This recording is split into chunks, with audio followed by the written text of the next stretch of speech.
Oman মাস্কাটে অবস্থিত বাংলাদেশের embassy, আর এটা হচ্ছে এম্বাসির ভিতরের দৃশ্য। আজকে আমি চলে আসছি এম্বাসিতে আমার পার্সোনাল একটা কাজের জন্য, আর আজকে আমি শেয়ার করবো এম্বাসিতে আমার কাজের অভিজ্ঞতা। অনেক প্রবাসীরা বলে থাকে বাংলাদেশ এম্বাসি নিয়ে অনেক আক্ষেপের কথা।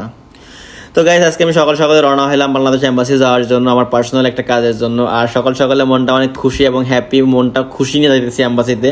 তো যা যাক আমার এম্বাসিতে আমার কাজটা কমপ্লিট করতে পারি কিনা, আর আমার কাজের অভিজ্ঞতা আজকে আমি বলবো। কারণ এম্বাসিতে বাংলাদেশিরা যারা 90% বাংলাদেশি ওমান প্রবাসীরা তারা কিন্তু এম্বাসি নিয়ে একটা মানে আক্ষেপের কথা বলে থাকে, অনেকে অনেক মন্তব্য করে থাকে। মানে যাই হোক, তো সবারই অনেক অভিযোগ থাকে বাংলাদেশ এম্বাসি নিয়ে। তো আজকে গাইস, আজকে আমি যাওয়ার আছে আমার এম্বাসিতে আমার কাজের জন্য। তো আমি নিজে আজকে আমার নিজের কাজের অভিজ্ঞতা শেয়ার করবো যে আমি কাজটা করতে পারলাম বা করতে পারলাম না। যেহেতু আমি অনেক খুশি বা হ্যাপি, কারণ আমার কাজটা খুবই গুরুত্বপূর্ণ। তো আজকে আমি সকাল সকালে রওনা হলাম বাংলাদেশ এম্বাসিতে। আমি মাস্কাট থেকে রওনা হলাম এম্বাসির উদ্দেশ্যে। তো গাইস, এটা হচ্ছে বাংলাদেশ এম্বাসির বাইরের দৃশ্য। এখানে কিন্তু প্রবাসীরা যারা ওমানে থাকে তারা কিন্তু এটা দেখলেই বুঝবে এটা বাংলাদেশ এম্বাসি। কারণ বাংলাদেশ এম্বাসির সামনে আমাদের খুবই পরিচিত একটা মুখ। কারণ বাংলাদেশ এম্বাসিতে আমরা আসতে আসতে আসতে মানে কোনো একটা কাজের জন্য অনেকবারই আসতে হয়। তো অনেকের কিন্তু অনেক আক্ষেপ থাকে যে একটা কাজের জন্য বারবার আসছে, তারপর যখন কাজটা তার না হয় তখন কিন্তু সে আক্ষেপ করে বা অনুরাগে অনুশোচনা অনেক কিছু বলে থাকে, অনেক মন্তব্য করে থাকে।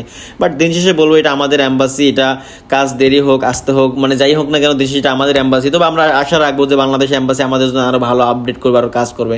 তবে আর একটা কথা বলতে পারি যে বাংলাদেশ এম্বাসিতে এসে যদি আপনি অনেক ক্লান্ত হয়ে যান বা টায়ার্ড হয়ে যান, তখন আপনি চলে আসবেন বাংলাদেশ এম্বাসি। দেখা যাচ্ছে ওইখান থেকে পিছনের সাইডে এখানে পাবেন একটা মানে সমুদ্র সৈকত। এত বড় একটা সমুদ্র সৈকত পাবেন যেখানে আপনি আসলে আপনার মন এমনিতেই ভালো হয়ে যাবে।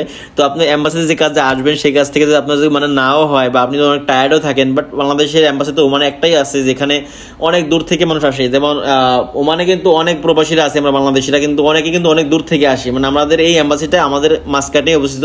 তো অনেকে একদিন আগে দুদিন আগে চলে আসেন, দুদিন পরে চলে আসেন, মানে অনেক লেট করে আসেন আর কি। তো যারা মানে খুবই টায়ার্ড তারা চলে যাবেন এই পিছনে সাইডে, এখানে সাগরপাড় আছে। এখানে আপনি বৈশাখ রিল্যাক্সে একটা মানে ঘুম দিতে পারেন বা রিল্যাক্স একটা মাইন্ডসেট নিতে পারবেন।